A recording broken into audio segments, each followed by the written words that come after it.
Oftentimes when we go to the doctor's office or to a hospital, we put our trust, most of all our lives, in the hands of the staff there. But are we putting too much faith in them? Medical experts now say an estimated 200,000 Americans die each and every year from medical mistakes. Every 19 minutes, a person dies from prescription drugs. Stunning medical news tonight about how many Americans have something go wrong when they go to the hospital. The astronomical new number, 1 in 3 patients will face a mistake during a hospital stay. Far worse than we've ever been told. Almost impossible. By the time a drug's approved and it hits the general population, we don't know even 50% of the side effects that are involved with that drug. The black box warning is actually intended for prescribers. The patient guides that are required for some medications are worded at the layperson level, and it's 2 totally different types of information.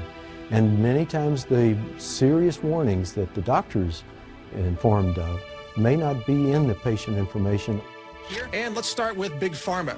Now, the pharmaceutical industry, we know, makes money off of sickness and disease. If you're not suffering from a degenerative health condition, then they're not making money. So it's in their interest to make sure that you stay sick. But they don't exactly want to kill you because then they'd lose a customer. So what they really want to do is put you in a situation where you're not quite dead, but not quite healthy and alive. You're somewhere in between. I would not say that we should fear going to the doctor. I do think people need to understand that the hospital is an inherently dangerous place, and it's not because hospitals are dirty or doctors are lazy or anything like that. Think about it this way. You're taking the sickest people in society, crowding them into one building, tearing new holes in their bodies that they didn't used to have by placing plastic catheters in their bloodstream, in their bladder, putting tubes down into their lungs so that they can breathe for them. And we're using very large quantities of antibiotics to treat infections, so that's a perfect breeding ground to generate antibiotic-resistant bacteria. So the standard of care now has been implemented to where you can get away with, if you're a medical doctor, psychiatrist, you can get away with murder.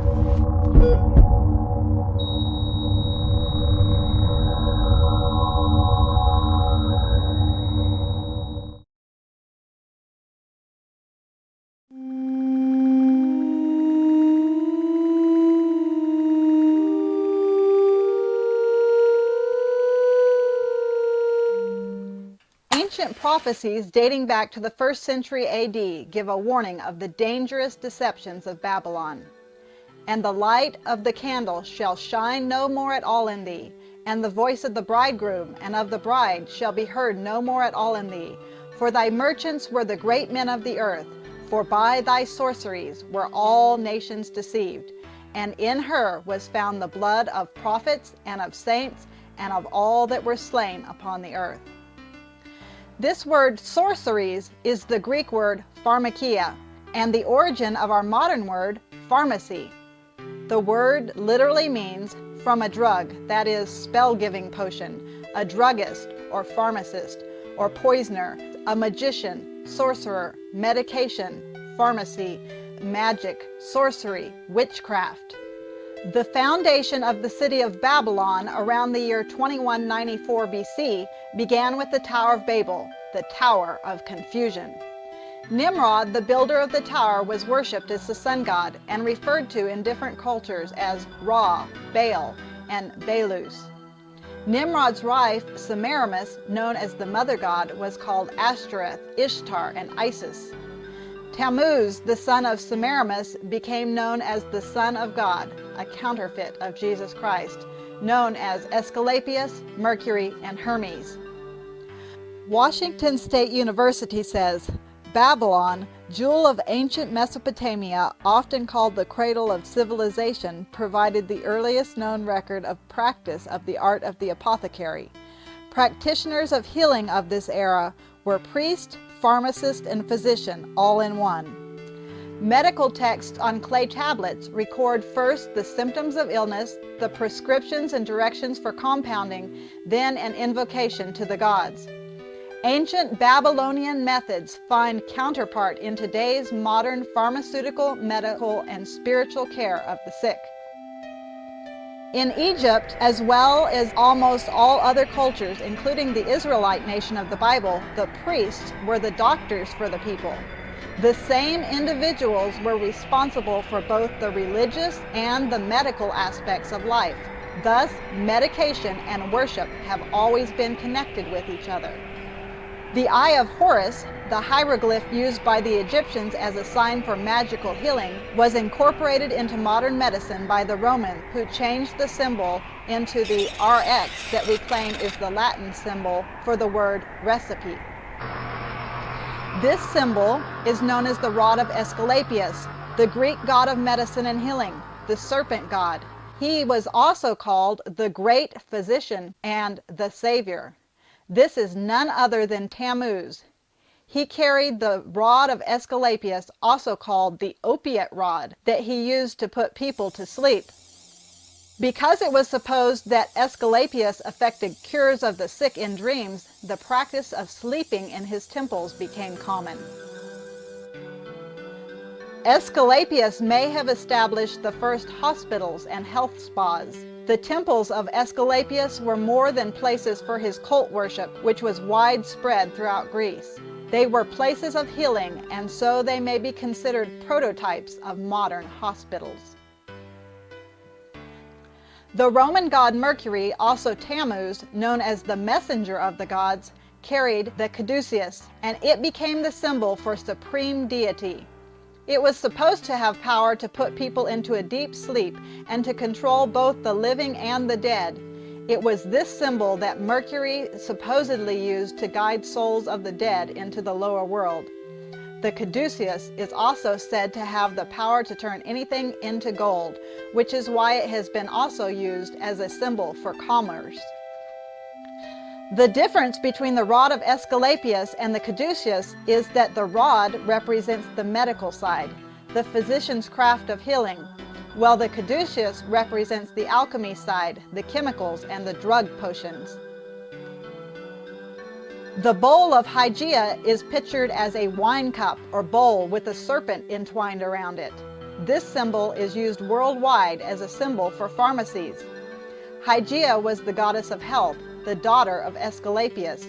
She is usually pictured as feeding a serpent from the cup that is called the cup of knowledge. This bears a striking resemblance to the account in the book of Genesis of a serpent teaching a woman how to eat from a tree of knowledge. Whether consulting the biblical narrative of the temptation of Eve or considering mythology and fairy tales, this theme of a poisonous prescription causing death is almost universal.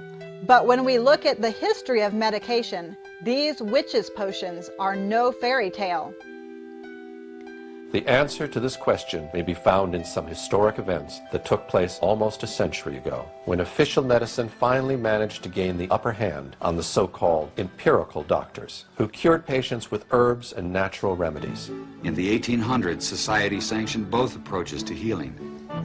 Patients had a choice of using either doctors, called allopaths, or natural healers, called empirics or homeopaths.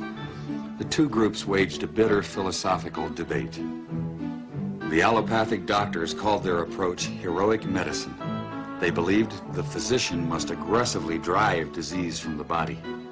They based their practice on what they considered scientific theory. The allopaths used three main techniques. They bled the body to drain out the bad humors. They gave huge doses of toxic minerals like mercury and lead to displace the original disease. They also used surgery, but it was a brutal procedure before anesthesia and infection control. Few patients were willing to have surgery. Most patients feared allopathic methods altogether. Satirists of the day remarked that with allopathic treatment, the patient died of the cure. Competing with the doctors were the empiric healers. Contrary to the doctors, they believed in stimulating the body's own defenses to heal itself. Instead of poisonous minerals, they used vegetable products and non-toxic substances in small quantities. They especially favored herbs learned from Native American and old European traditions. The empirics said they based their remedies not on theory, but on observation and experience. Satirists of the day added that with empiric treatment, the patient died of the disease, not the cure. And the balance of medical power remained equal until the turn of the century. Then, new medical treatments emerged that were potentially very profitable. The AMA joined with strong financial forces to transform medicine into an industry. The fortunes of Carnegie, Morgan, and Rockefeller financed surgery, radiation, and synthetic drugs.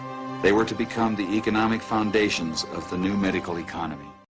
With the rise and takeover of the medical occupation by the allopathic doctors and the pharmaceutical industry, there was an increase in more conventional treatments. Surgery became viable with anesthesia and infection control, and doctors advocated expensive, radical operations.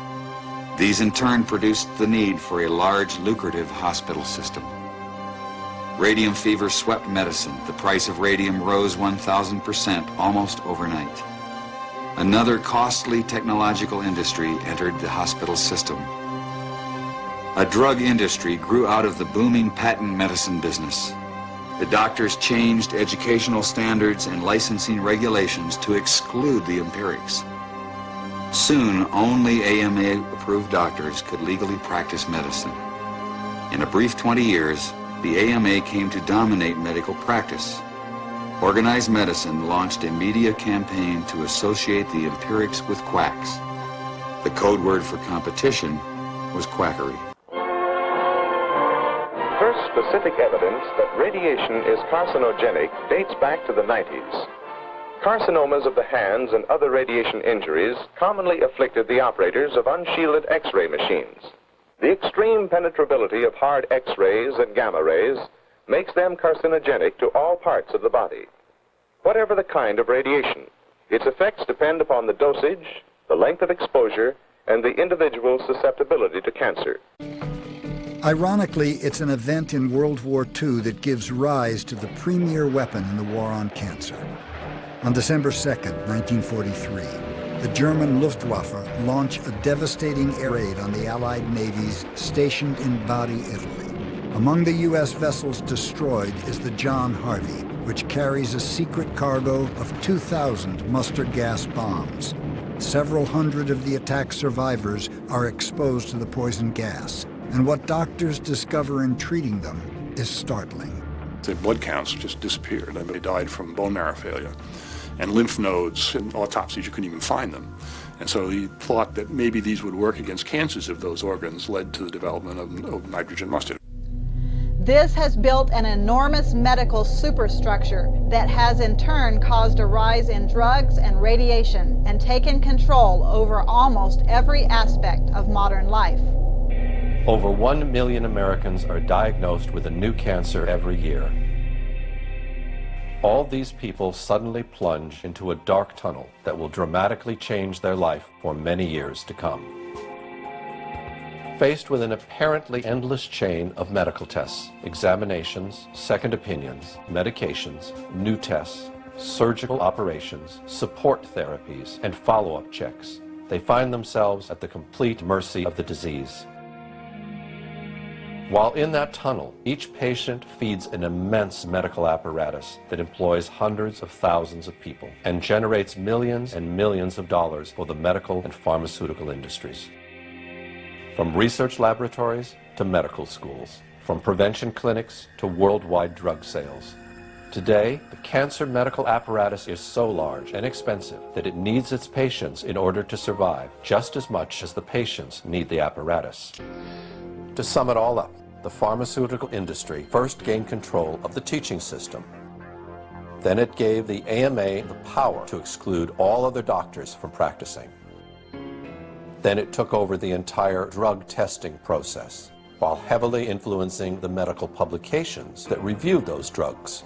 And finally, Big Pharma extended its control over the federal entity that is supposed to verify those drugs' safety and efficacy. Back a couple hundred years ago, the standard medical practices were insane and barbaric and usually resulted in the death of the patient. Procedures such as bloodletting were common. But today, in modern society, we still do the same barbaric procedures. We have just renamed and modernized them. The modern medical barbarism poisons the blood in the body instead of draining the blood out of the body.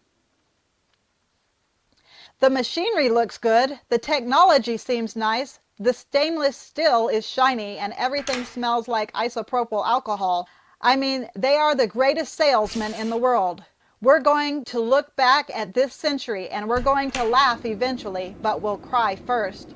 This is one of the most barbaric periods. It's going to be called the Dark Ages of medicine. The intricate names given the medicines are used to cover up the matter so that none will know what is given them as remedies unless they obtain a dictionary to find out the meaning of these names. For example, mercury is now called thimerosal, hydrargyrum, and a multitude of other names. This was the same tactic used by witches to disguise their poisonous potions.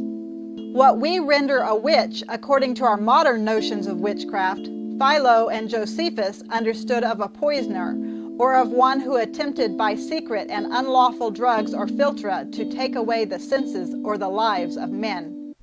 In the fairy tales, we have mental pictures of witches stirring their potion and throwing in all kinds of terrible ingredients.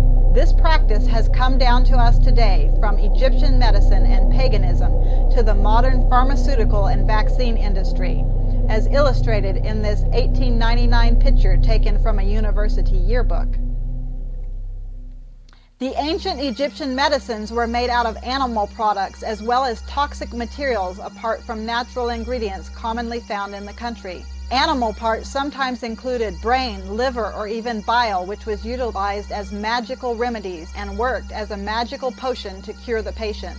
Toxic minerals like arsenic or copper, along with lead, when used with caution by an experienced physician, and were considered very effective in curing different ailments.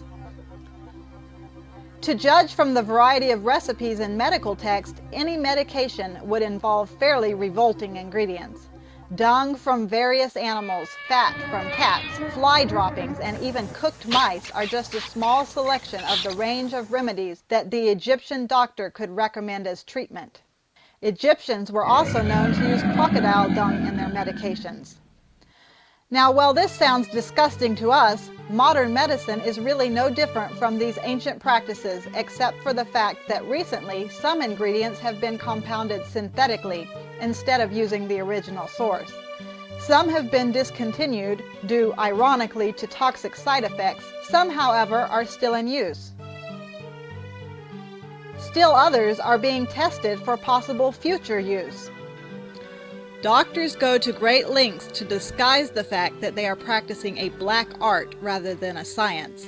The medical profession has created a pseudoscience of mammoth proportions, and today's doctors rely on a vast variety of instruments and tests and pieces of equipment with which to explain and dignify their interventions.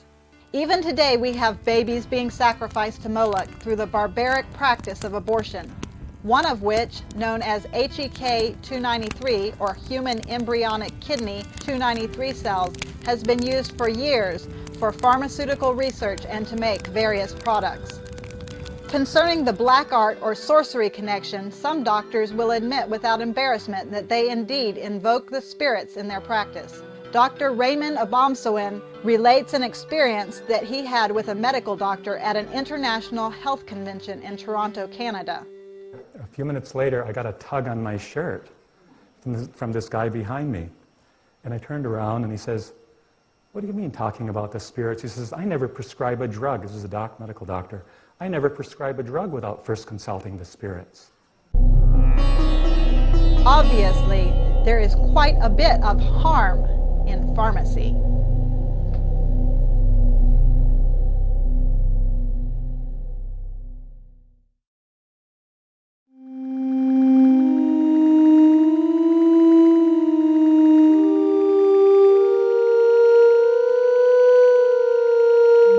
More deaths have been caused by drug taking than from all other causes combined. If there was in the land one physician in the place of thousands, a vast amount of premature mortality would be prevented. Multitudes of physicians and multitudes of drugs have cursed the inhabitants of the earth and have carried thousands and tens of thousands to untimely graves. Though these words were penned by a health reformer more than 100 years ago, today headlines and studies are proving the truth of this statement. Recent studies show death by medicine to be the leading cause of death in America, topping both cancer and heart disease and passing up firearms long ago. Other headlines document mortality rates actually going down when doctors go on strike. Yet the public outcry to this genocide is negligible.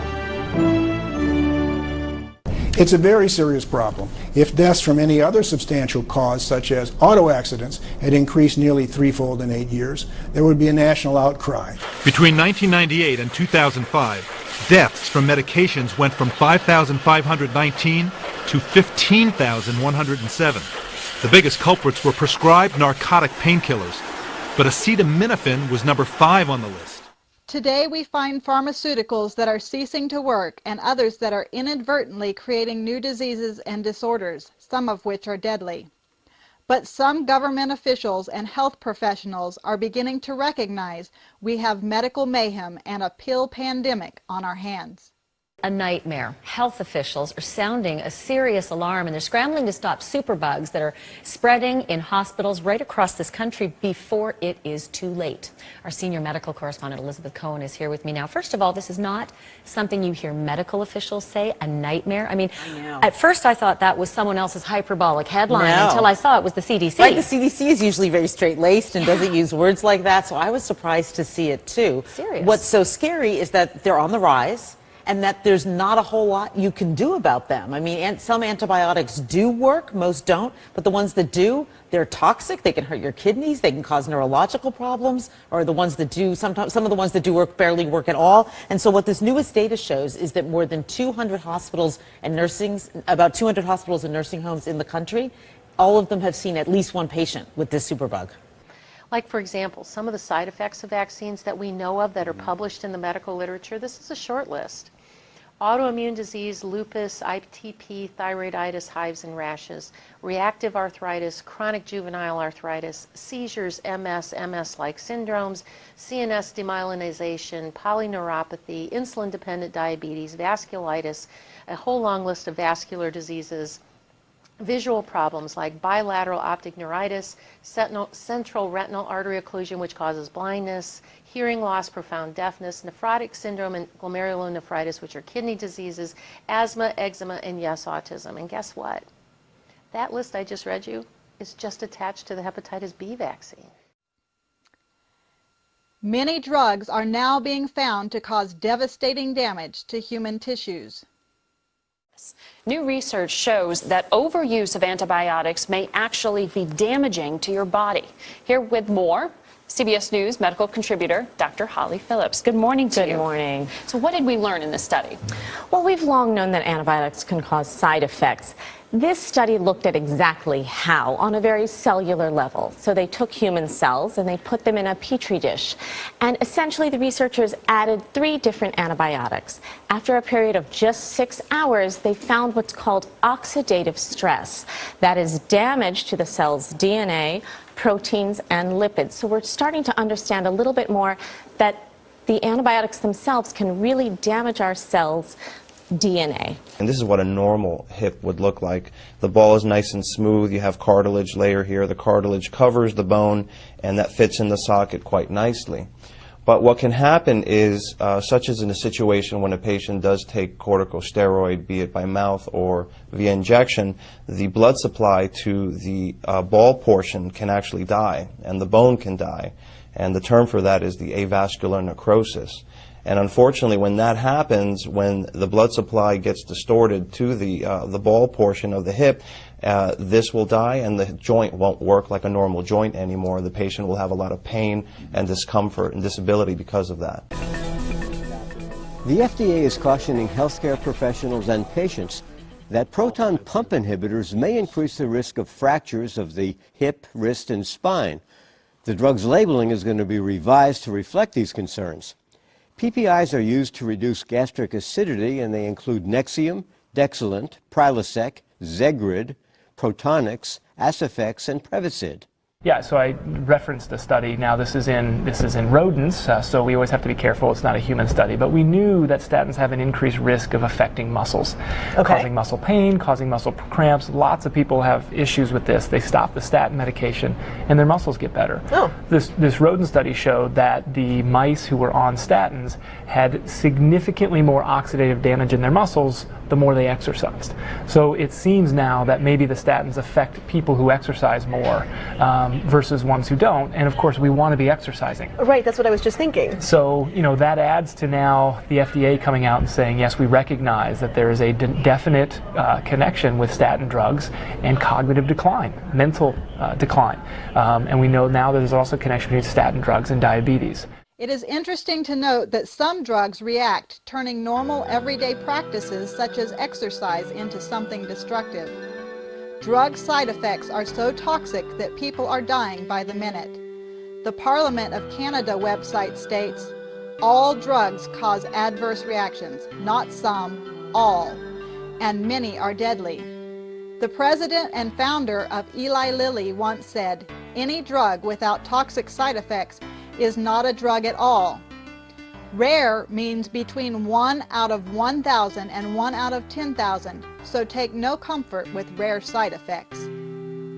For example, the horrendous and often deadly disease of Stevens-Johnson syndrome is considered rare, but is said to affect 1 to 2 million people each year. It can be caused by any drug. I had SJS when I was 11 months old. I spent 27 days at the burn unit and I was burned over 80% of my body. And I'm one of the lucky ones, even though I have side effects. Many children have died from this. Anybody could get it to any drug, even over-the-counter drugs like over-the-counter children's ibuprofen. Even drugs taken for non-medical conditions have been shown to be deadly. In this morning's Health Watch, birth control pills and blood clots. The hormones in oral contraceptives are what make them work, but over the years, side effects have become a big concern. Now, as Dr. Jennifer Ashton reports, one particular type of the pill may be linked to some new problems that can be deadly. The birth control pill turns 50 this year. It is the most widely used method of contraception. But some people think the pill is dangerous to women's bodies and the environment. And they're protesting the pill tomorrow in Washington. Joining us from Washington is Marie Hennenberg, project director of The Pill Kills. Thanks for joining us. Hi, thanks for having me. Well, before we talk about the specifics of your protest tomorrow, can you briefly describe the dangers you feel the pill presents? Well, first of all, the birth control pill can cause early chemical abortions, and not many women know about this. And also, the pill is very dangerous for the woman herself. We've seen an estimated 25,000 lawsuits against the Yaz birth control pill because of strokes and blood clots and all sorts of different terrible things that are happening to women right now. The liver, heart, brain, and kidneys are frequently affected by drugs, and often all these organs are burdened with disease. And the unfortunate subjects, if they live, are invalids for life or are wearily dragging out a miserable existence. Reports of people with severe side effects of drugs are becoming more and more frequent. Unfortunately, some of the negative effects continue even after the medication is stopped. Some of them begin with just one pill. 46-year-old John Frade of Hummelstown, Pennsylvania, was prescribed Levaquin a few years ago for a minor bacterial infection. It caused nerve damage, tendon damage, and central nervous system damage. Central nervous system damage is brain damage.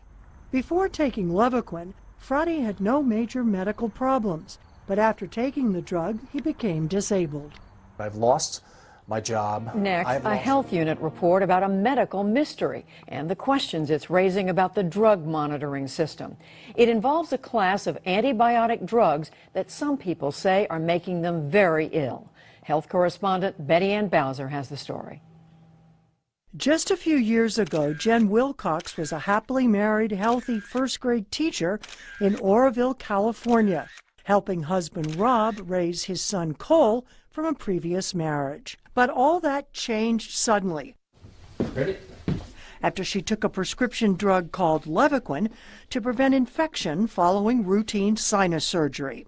Wilcox developed severe pain in her joints and muscles, and even when she stopped taking the medication, the symptoms grew worse until she could no longer walk. I couldn't even hold my head up, and I was bedridden for over a year. And when I say that, I mean I couldn't even get myself out of bed to get into my wheelchair to go use the restroom. I had to be picked up out of bed.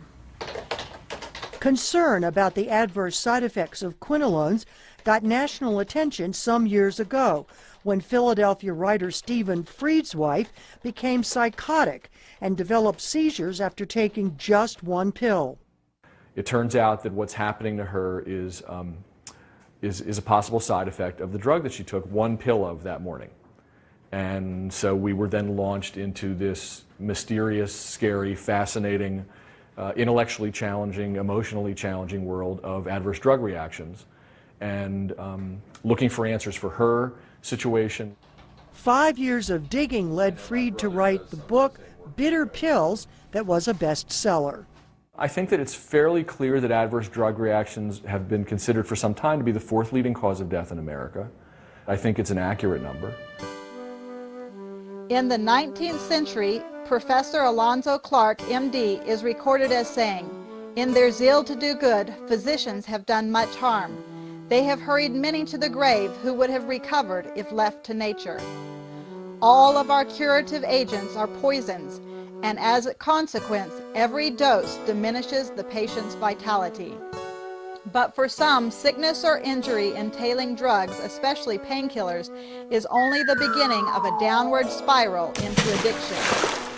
It all changed for Richie when he was 16 years old, when he shattered his tailbone while cliff jumping at Lake Powell.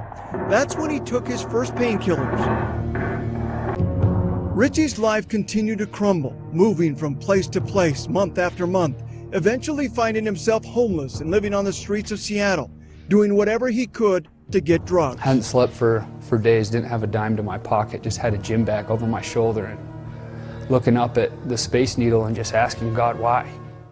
So many doctors were taught in school that if patients have real pain, and by that typically means pain related to some lesion in the body that you could palpate or see on an x-ray, that if they have real pain of that type, then they could take a potentially abusable drug and the risk of abuse and addiction is minimal to nil. That's completely incorrect.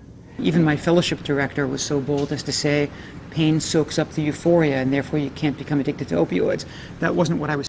An unfortunate side effect of modern medicine is an assault on the mind. We now realize pharmaceuticals are just as addictive as the street drugs, and some have caused deadly results, including suicides and homicides. The label itself, the disorder, is what is blamed for the side effects, when in reality it's the drug that is causing the side effect. It is the drug that is the problem. Drugs such as the antidepressant prescribed to Woody Witzak, who took it not for any mental complaint, but to help him sleep. My husband and I, Tim, his nickname Woody, we were married just 2 months shy of 10 years, so we've had a long life together. And Woody was a guy who was healthy. He was a big runner. He's never had a history of depression or any other so-called mental illness. He was given Zoloft for insomnia. I find Woody one night completely sweat through his shirt in fetal position, kept going, "Kim, you gotta help me, I don't know what's happening to me. It's like my head's outside my body looking in. Kim, help me, help me." We did breathing, listened to music, prayed, anything to calm him down from this head outside his body feeling. And a week later, he was found dead hanging. A guy who loved life. Psychiatrists claim their drugs save lives, but according to their own studies, psychotropic drugs double the risk of suicide, with one increasing the risk by a factor of almost 7. According to most surveys, teenage smoking, alcohol consumption, and marijuana use is down, which is the good news. But the bad news is... Yeah, even though there's enormous progress on the drug issue, the bad news is that prescription drug abuse, over-the-counter drug abuse, and also inhalants are all going up. Why is that? Well, really what we're hearing from kids is these are household products. These are things they're getting from mom's medicine cabinet or friend's medicine cabinet, and they believe very truly that it's a safer way to get high, which is a real falsehood. Why? How can you dissuade them of that notion right here? Well, clearly, when you abuse prescription drugs in the same way that you would have used illegal street drugs, they are every bit as dangerous and every bit as deadly as the street drugs. And every bit as addictive. Every bit as addictive given what the drug is, particularly prescription painkillers. Tell me about some of the numbers, because they're really frightening. Right now in America, we've got about 1 in 5 teenagers who is admitted to abusing prescription drugs, and about 1 in 10 who have admitted to abusing over-the-counter cough medicine. Those numbers are higher than cocaine or heroin or a lot of the things that are on most parents' radar screens. He went to the doctor gave him some Prozac. Even if he had have told me, I wouldn't have known that Prozac could have been harmful. Then one night he took 2 Prozac tablets, and the next morning he stabbed me. He stabbed you? Yes, I was laid in bed reading. I'm blind on this side. He walked in and he stabbed me. Twice. I subdued him. As soon as I subdued him, it was just like switching a light off. He's changed, and he came back, and he was distraught at what he'd done. And that's when our trouble started. Patients such as Wyoming grandfather Donald Shell. Donald Shell was a man in his 60s, a gentleman, a family man, a funny man.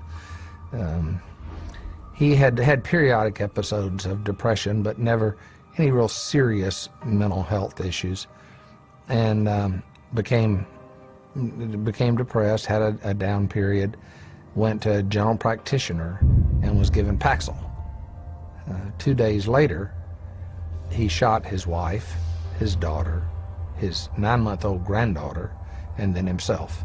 The first question the jury was asked, very telling question, can Paxil cause some people to commit homicide and or suicide? To which they answered yes. With stories like these, one has to realize it is of the Lord's mercies that we are not consumed, because his compassions fail not. Sadly, direct or indirect deaths follow in the train of practicing physicians. Drugs have multiple side effects which might have been more accurately named main effects. They just happen to be unwanted. But what many people don't realize is that besides side effects, many drugs have late effects that are not realized until months or even years later. Deaths can be traced not only to stronger drugs and procedures like chemotherapy and radiation, but to what most people consider milder, seemingly harmless over-the-counter drugs like acetaminophen, commonly known as Tylenol. Upon the tombstones of many children and adults could be written, "Died of drug poisons." It's potentially something to watch out for. Shockingly, acetaminophen has become the #1 cause of acute liver failure here in this country. And a lot of people don't realize that with chemotherapy, after you're done with the treatment, the chemotherapy lies dormant in your fat cells, and then a year later reemerges. So you have that cellular breakdown all over again. You lose your hair, you have, all your organs and everything start breaking down. And his death certificate reads, respiratory arrest due to chronic toxicity of chemotherapy. That says it all. yeah. It says it all.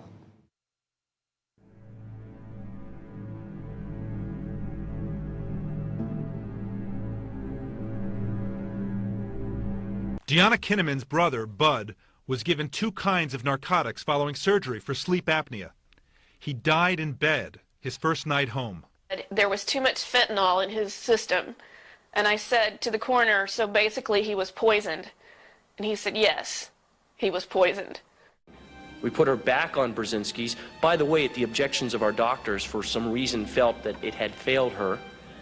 We put her back on. Within 9 weeks, the tumor was completely gone. She died last July of neurological necrosis. Her brain fell apart from the radiation. The autopsy showed that she was completely cancer-free. Out of 52 cases of that disease ever, no one died cancer-free, just Chrissy. So she didn't die of a terminal illness. She died of my inability to care for her properly, and she died from bad advice. She died because there's a government institution that disseminates false information and is not looking out for the welfare of the people. You know, ladies and gentlemen, I swore an oath 11 years ago, and I think most of us in this room swore it at one time or another, to uphold the Constitution. It says life right in the beginning. In their unprecedented article entitled Death by Medicine, researchers show that iatrogenic deaths caused as a result of the medical system in the U.S. annually are 783,936. This is the equivalent of 6 fully loaded jumbo jets falling out of the sky every day. This number only includes reported deaths. As few as 5% and no more than 20% of iatrogenic deaths are ever reported. Causes of death detailed and meticulously footnoted in this article include adverse drug reactions, medical errors, infection, surgery-related mistakes, and unnecessary procedures. Using these figures, their estimated 10-year total of iatrogenic deaths is 7.8 million, more than all the casualties from all the wars fought by the U.S. through its entire history. To the thinking mind, numbers like these necessitate a war on drugs and a quest for a better way to fight death and disease, a quest for success.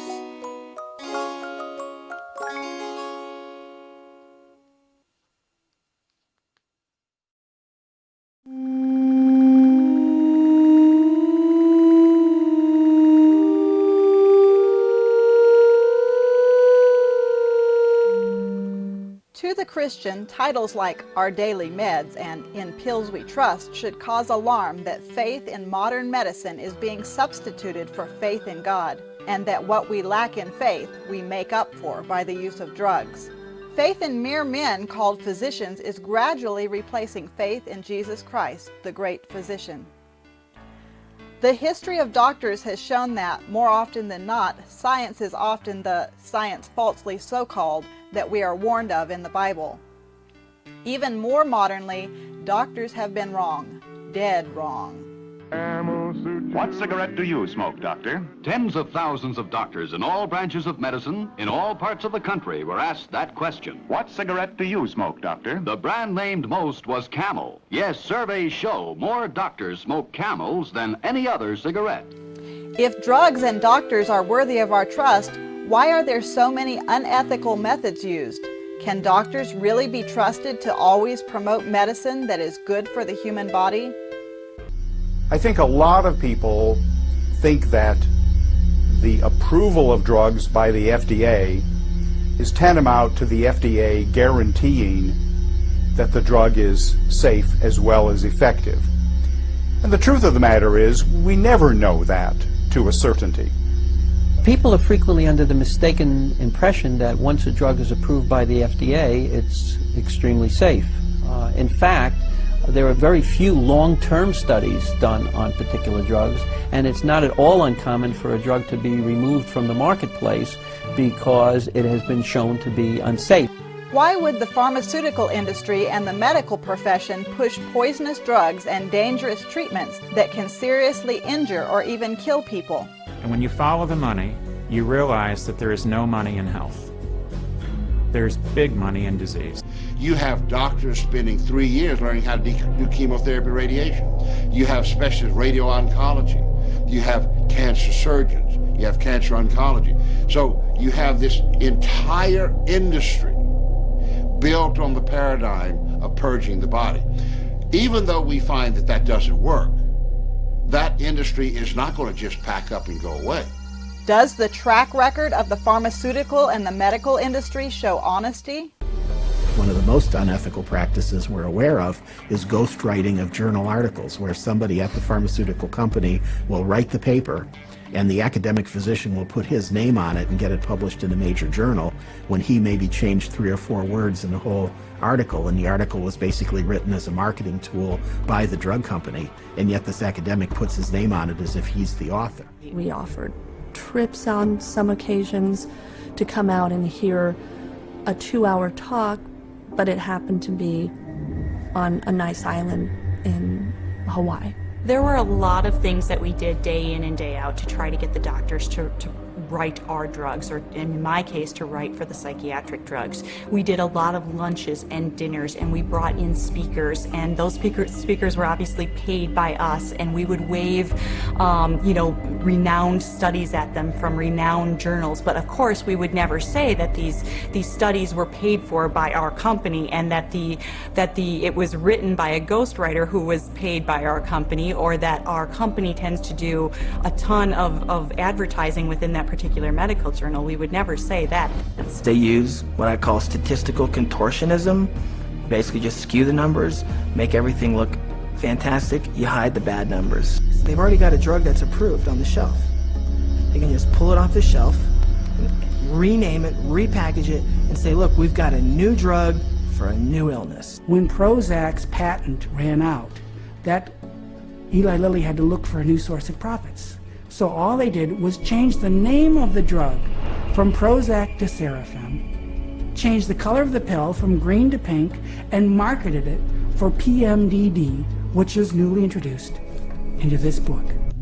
An apparently fictitious movie called A Brave New World that aired in 1998 portrayed a futuristic society split into 2 segments. The people that lived in the country were derogatorily called savages, and the ones that lived in the city, known as the world state, were civilized.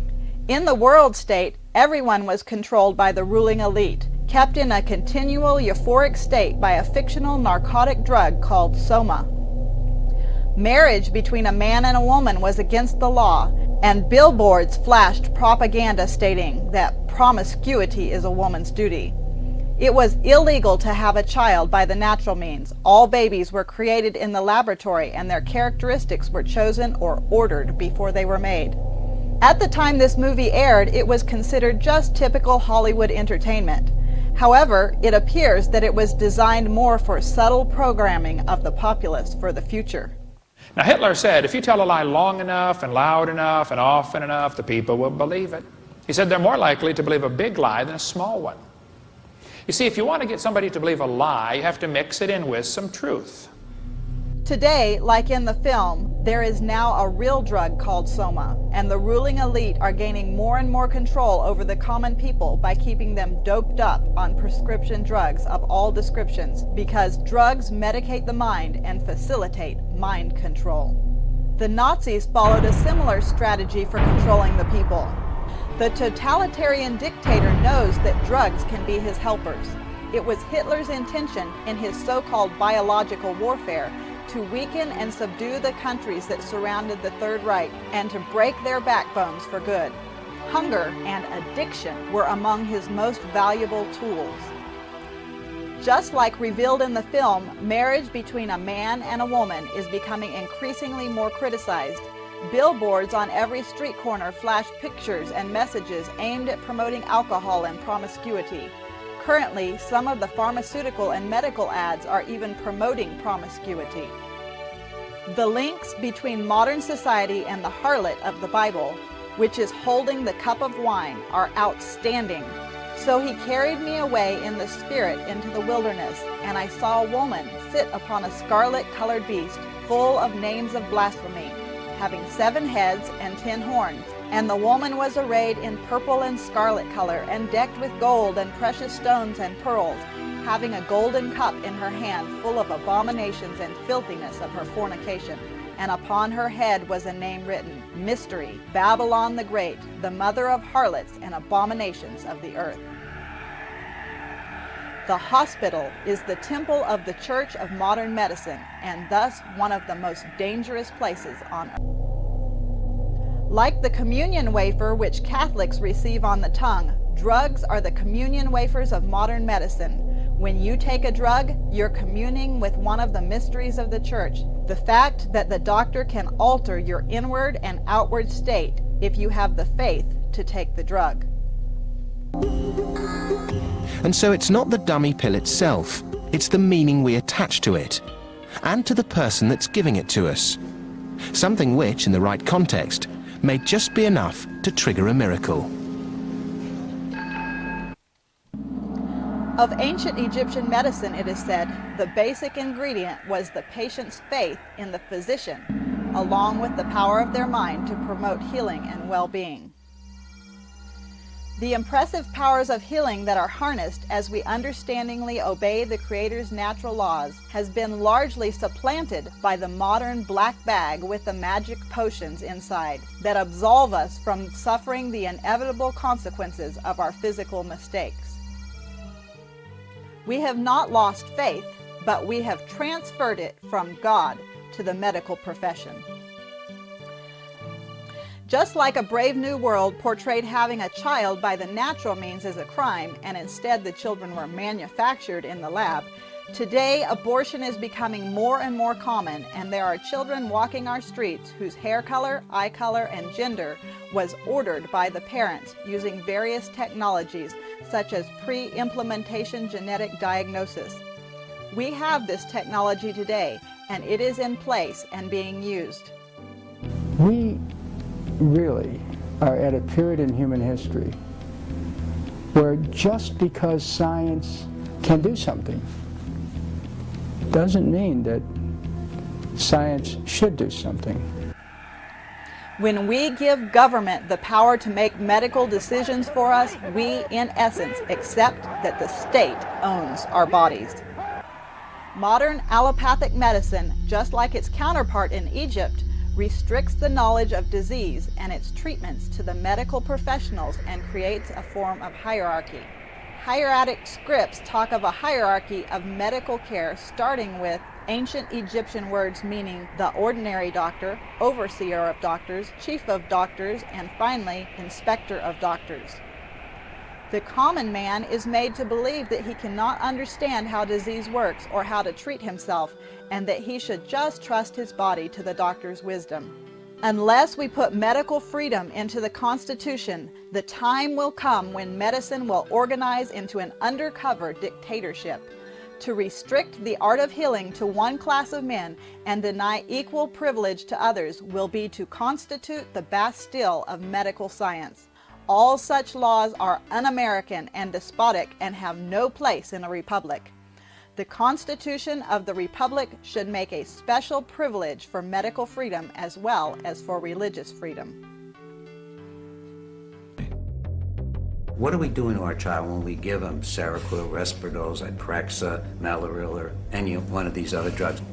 These drugs impair the brain specifically by blocking the transmission to the frontal lobes of the brain. That's what makes us love and hate. It makes us prejudiced and generous. It makes us think abstractly. It gives us judgment. It's the human being. When you give one of those drugs, we reduce the personhood with these drugs even more profoundly than with the stimulant drugs.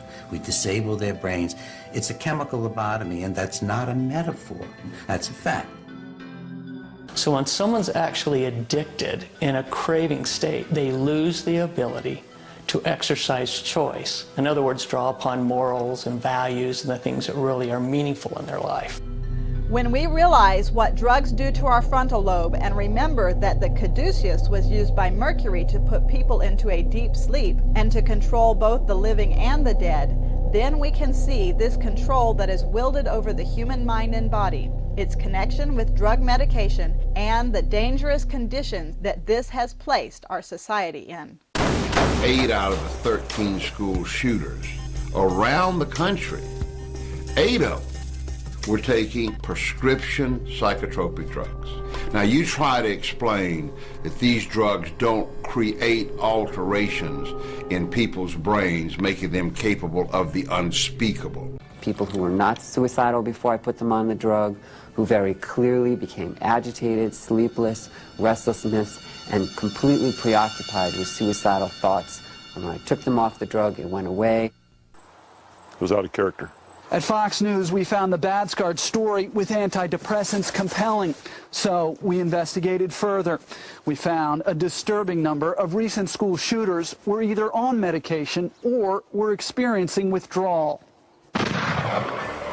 The list includes 15-year-old Kip Kinkle withdrawing from Prozac when he shot 22 classmates, killing 2 after murdering his mother and stepfather at his home in Springfield, Oregon.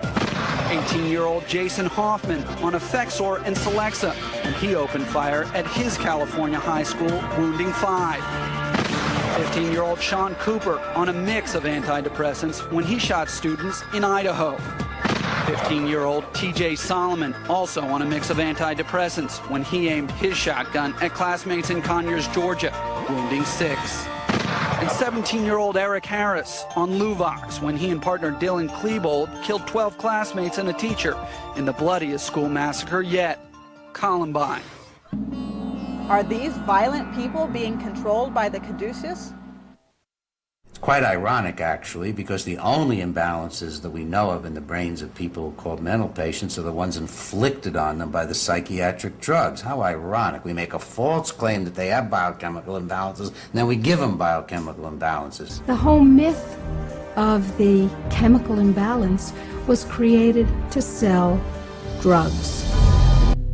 Now notice this caduceus standing in front of a modern hospital, showing some very revealing connections between the modern medical system, the goddess of reason, liberty of the French Revolution, the ancient pagan Egyptian Ankh, symbol for life and fertility, also the egg with its links to Ishtar, showing the fertility worship and rebirth aspects of paganism.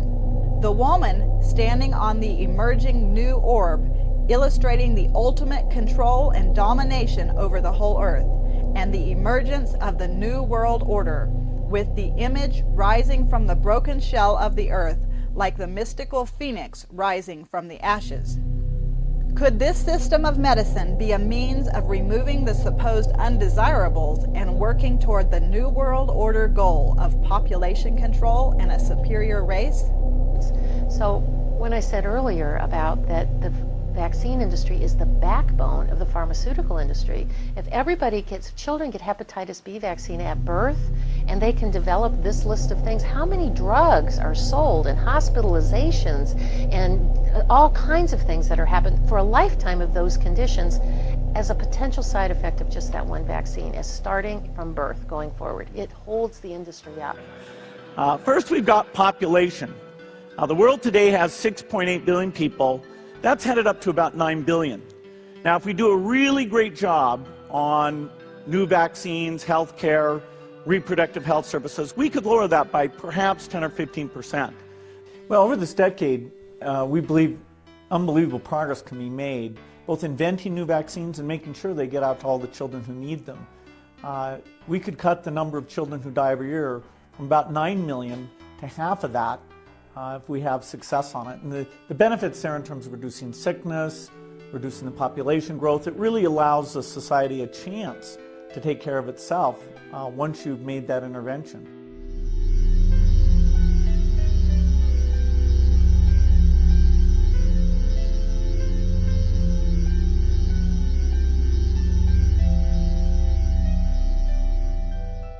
Both inventing new vaccines and making sure they get out to all the children who need them. We could cut the number of children who die every year from about 9 million to half of that if we have success on it. And the benefits there in terms of reducing sickness, reducing the population growth, it really allows the society a chance to take care of itself once you've made that intervention. Are there forces working behind the scenes using modern medicine and vaccination as a subtle means to decrease the world's population and maneuver the remaining people into accepting the one world government under Satan's control? Without a doubt, pharmaceuticals have multitudinous characteristics of the sorcerer's wand, unmasked in the scriptures over 2,000 years ago.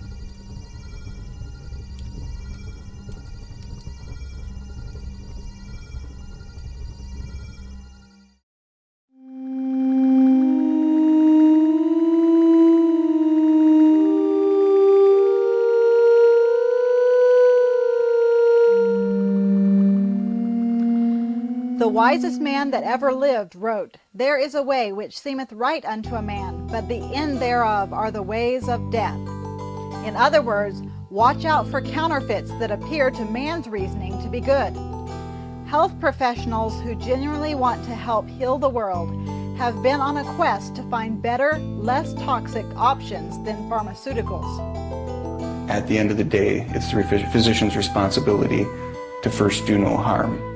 This means that they must unlearn and cast away the supposed wonderful knowledge of how to treat disease with poisonous drugs. And the times of this ignorance God winked at, but now commandeth all men everywhere to repent, or to think differently afterwards. To overcome disease and find the genuine cure, we must go to God's great laboratory of nature and to the owner's manual for man, the great physician's desk reference, and there learn the simplest methods of using the remedies which the Lord has furnished. If you followed some of the things that we've talked about before, you know that there are natural remedies that work better than pharmaceuticals in almost every case. They're better, they're safer, they're more effective, and they cost less. They're readily available. In the beginning, even before God created life on planet Earth, He created three of the most pressing needs of the human body: air, water, and light or sunshine. He also prescribed a plant-based diet for man. He put man in a garden to provide exercise. He told him that there were some things he was not supposed to eat, teaching him temperance. And God made a day of rest. After sin, God prescribed the herbs. Thou shalt eat the herb of the field. This story is the key to the health of mankind.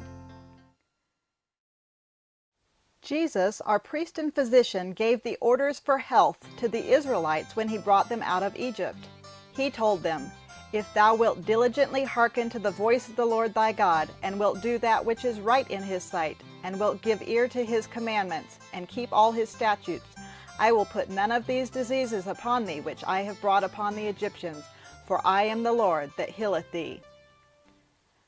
Diseases found among the wealthy mummies of Egypt include heart disease, cancers, smallpox, tuberculosis, arthritis, bone disease, leprosy, eye diseases, trichinosis, and parasitic infections.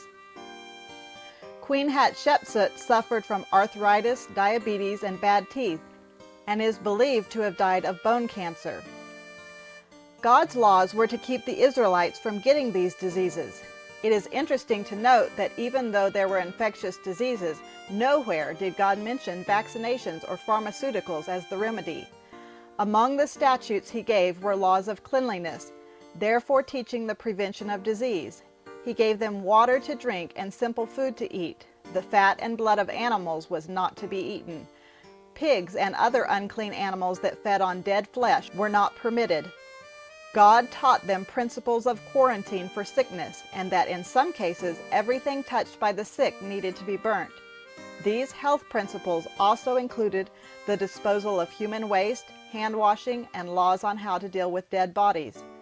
This knowledge put the Jews centuries ahead of other nations in medical wisdom. In fact, Jews were some of the few that avoided much of the devastation of the bubonic plague due to their strict adherence to these principles. Unfortunately, they were blamed for the Black Death, and many were killed and persecuted. It is a fact that many of the advances in disease control claimed by modern medicine are due to nothing more than learning the importance of cleanliness, which was prescribed by the great physician thousands of years ago. Obedience to God's laws has always been a vital part of His prescription. By contrast, Satan's first deception was, "Yea, hath God said?" And then his words, "Ye shall not surely die." Today, he is repeating his deception. "You don't have to do what God says for health. My way is easier. After all, I can mask the symptoms of death." Modern medicine works largely on the principle of dealing with the symptom. The many branches or symptoms of disease are just revealing that there is a root problem. The great physician's desk reference states, "If the root be holy, so are the branches." Lifestyle changes such as changing the diet get to the root of the problem that is causing the disease. I have seen firsthand exponential growth in allergies. And yet, when I improve the quality of my patients' diets, meaning prescribing a non-GMO diet, prescribing organic food, their symptoms go away. Two other root problems of disease can be pictured by a cup. One cup is empty and has no water, causing dehydration of the cells in the body. This translates into diseases like hypertension, headaches, mental fog, back pain, heartburn, and joint pain, just to name a few. This root is easily fixable. Drink more water. The other cup is full and overflowing with toxins. So your body is like this cup. And many people say to me, but Dr. Gilbert, why do I now have allergies? Why do I now have psoriasis or eczema? And so what happens is you add preservatives in foods, plastics, pesticides, nail polish, polish removers with toluene and formaldehyde. You get the idea. Yes. So all of that keeps adding to our toxic load, not all the time. So now when your body exceeds the capacity of its vessel, of its organs, to be able to detoxify, that one last drop is what does us in. That's when we start with disorders that we call invisible illnesses, because what happened? I was doing this all my life. What do you mean that I'm now allergic to my hair color or my fruit or my vitamins or everything, God forbid, as I was allergic to everything? It became a total universal reactor. The physician who depends upon drug medication in his practice shows that he does not understand the delicate machinery of the human organism, because instead of emptying or cleansing the cup, he just adds to the toxic load with poisonous medications.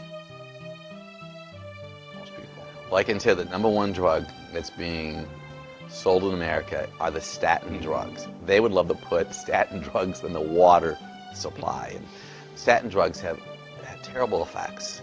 The #1 effect it is that it causes liver disease. You know, I have this oil filter here. It's a great prop. The oil filter for the men that are watching this is the liver to your body. This oil filter is a Fram oil filter. We're not promoting Fram, but Fram said, pay me now or pay me later. So if you don't take care of this liver, it's not going to take care of you. Let's look further at the physiology of the liver. The liver is about the size of a football and weighs on average 3.5 pounds, making it our largest internal organ. Our entire blood supply passes through the liver many times a day.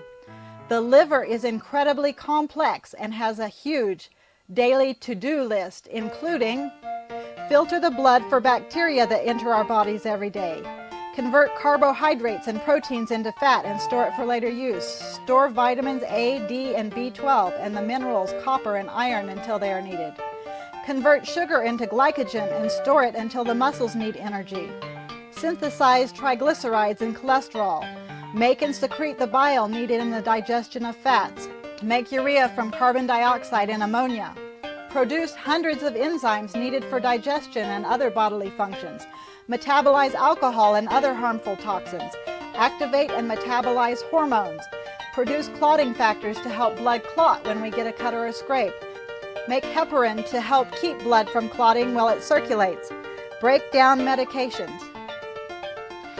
As the detoxifying center of the body, the liver has a daily workload of neutralizing toxic substances such as pesticides, caffeine, medications, alcohol, chemicals, food preservatives, auto exhaust, and cigarettes. The liver helps remove these substances by breaking them down, enabling us to survive the enormous toxic challenges in our environment. The liver already has a full workload without adding more toxins for it to deal with. This is why taking more drugs is often physiologically the worst thing you can do for your body.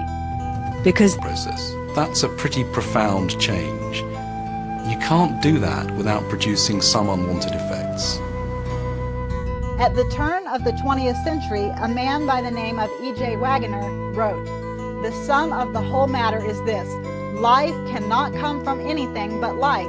It is not only senseless but wicked to put death into the system, expecting to get life from it." Ultimately, your health can be only as good as the health of your liver. A poorly functioning liver will affect all other organs. Symptoms branching out from the root cause of a congested, overworked liver include weight gain and depression. Other common symptoms and conditions include being on edge or easily stressed, an emotional roller coaster, elevated cholesterol, skin conditions, skin irritation, sleep difficulties, fat indigestion, kidney damage, heart damage, brain damage, hypothyroidism, chronic fatigue, poor memory, PMS, mental fog, blood sugar disorders, and allergies and obesity. When the liver gets congested and toxic, it will remain that way and get worse until it is detoxified and rejuvenated. Those who understand physiology will treat the root cause of the problem and not just treat symptoms. Dr. Decker Weiss, a naturopathic medical doctor, states that the herb milk thistle, which is often combined with dandelion, can help to protect and rejuvenate the liver. Milk thistle dandelion is especially helpful if you have been taking toxic hits from eating fatty foods, smoking or living or working with a smoker, drinking alcohol, being overweight or dieting, living in a large or polluted city, driving a car a lot, having your clothes dry cleaned, living or working in a building that has been freshly painted, using pesticides in your home or garden, taking an over-the-counter medication such as acetaminophen, ibuprofen, or aspirin, taking a prescription medication for anxiety, gout, pain, inflammation, cancer, HIV, TB, high cholesterol, depression, seizures, psychosis, infections, or to prevent pregnancy. Having problems with digestion, having high cholesterol or triglyceride levels. God's remedies cleanse the system. It has been said that the lemon and the liver are friends.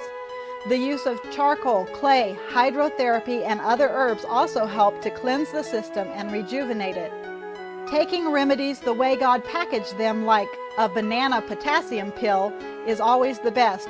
For example, contrast the effect of garlic, a natural antibiotic in food, with the negative effects of modern anti-life, repackaged by man antibiotics. Well, I think there are a number of health concerns that result from taking antibiotics. Antibiotics destroy bacteria, but they do that in an indiscriminate way. And what I mean is that they don't just destroy the bad bacteria, but they can also destroy the good bacteria. And although we don't like to think of it, we have bacteria throughout our bodies. Our gastrointestinal tract is filled with bacteria, and some of these good bacteria have a role in maintaining health.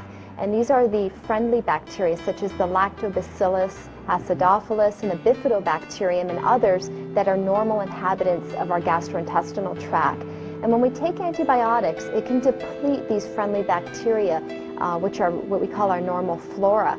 That can result in diarrhea. In your body, many of the foods that we eat are not in their active form until the healthy flora begins to work on them. And disrupting that flora is why we see so much of the eczema, so much of the asthma. We can see in the effects of many medications the parallel of the tree of knowledge of good and evil. Some look apparently good, but they are a deception of death. In fact, in Galatians, before the fruits of the Spirit are listed, the Greek word pharmakeia is listed as a work of the flesh. Herbal remedies parallel the tree of life, whose leaves are for the healing of nations. So the herbal antibiotics don't have the same devastating effect on the body, so they tend to be effective. Is it because of the naturalness of it? The naturalness, and it's because it has more components rather than just antibacterial. It works with the body to strengthen the immune system as a whole. When using the remedies found in the Bible, the great physician's desk reference, we can't leave out faith in healing. The plan of salvation and the healing of the body are just as closely linked as the hand is with the body. Every true remedy is a picture of Christ. Thus, it must first and foremost be harmless. It should also be simple and accessible to the common man, paralleling the path to Christ, the remedy for the disease of sin. For it is written, if we confess our sin, he is faithful and just to forgive us our sin and to cleanse us from all unrighteousness. Which brings us to two other characteristics of true remedies. They need to be cleansing and be administered with a recognition that without the power of God, we can do nothing. Just as Jesus himself applied clay to a blind man's eyes and the man was healed, God blesses his chosen remedies. For a multitude of reasons, research on the healing effects of prayer is riddled with positive outcomes, negative outcomes, challenges, and contraindications that make the subject a scientific and religious minefield. Some of this may depend on who people are praying to. But the Bible says, "Is any sick among you? Let him call for the elders of the church and let them pray over him, anointing him with oil in the name of the Lord. And the prayer of faith shall save the sick, and the Lord shall raise him up. And if he have committed sins, they shall be forgiven him. The effectual fervent prayer of a righteous man availeth much." The effect of prayer is not a gumball machine that can be scientifically proven by unreligious people. Instead, it is based upon whether the prayer is asked in faith by a righteous person. Another valid inquiry to be made is, have God's prescriptions been followed, or are we eating fruit from the forbidden tree of knowledge of good and evil? King Ahaziah ultimately died because he sought answers from Beelzebub, the god of Ekron. By contrast, Hezekiah was cured with a lump of figs in the power of God. Natural means, when used in accordance with God's will bring about supernatural results. Belief in something makes a huge difference. Belief in the true God is even more powerful, and when Jesus healed people, he often stated, "Thy faith hath made thee whole." Science is now proving the value of the placebo effect even by itself. Volunteers with severe knee arthritis were gathered from around the state and divided into groups. 2 groups would have a surgical procedure. The third would be given a placebo, fake surgery. They'd have a general anesthetic, be opened up, but wouldn't have any real procedure. They would merely think they had. I would open the envelope in the room and I would read it, but I wouldn't announce it out loud. And then I would show it to the nurses who were working with me, and I would show it to the anesthesiologist, and nobody would ever say which of the 3 treatments was revealed in the envelope. We had a very elaborate ruse, if you will. I would play a videotape on the TV of a real surgery. And while I was watching the TV, I would ask for instruments and pass things back and forth and carry on conversation as if it was what I would really have done if what was happening on the TV screen was actually going on during that surgery. So we would have water splashing, we would have instruments clanking, and we would do this for the same amount of time that the actual surgery on the videotape took place, so that a patient and their family couldn't watch the clock and say, "Oh, we were only in the operating room for 10 minutes, so it must have been a pretend surgery." The verdict? Success for every group, fake or genuine. Sham surgery had worked. The patients who had it were astonished. The response ranged from, "You've got to be kidding me," "I can't believe it," bewilderment. All of the back pain and neck pain surgeries are very similar. We're treating primarily pain. Most people are fairly desperate, and they strongly believe that the surgery is going to help them. I'm convinced that a large part of the benefit that we do for that is from the placebo effect, possibly all. And if he's right, Bruce Moseley could be doing himself out of a job. But it's only the start of how the placebo effect could change all our lives. So our interpretation was that the injection of saline resulted in a placebo effect, and that in fact what we were measuring was the people's brains releasing their own dopamine. In other words, those who had saline were actually reacting as if they'd been given medication. Their brains were producing dopamine.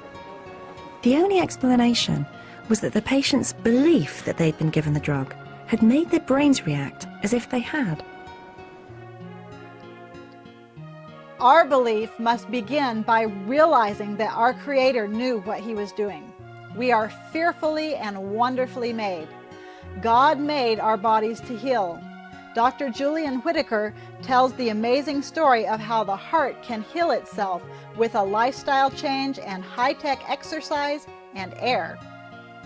Bypass surgery has been shown unequivocally not to prevent heart attacks or death. You think it's a in temporary the overwhelming majority of Is it patients a temporary fix? It's not a fix.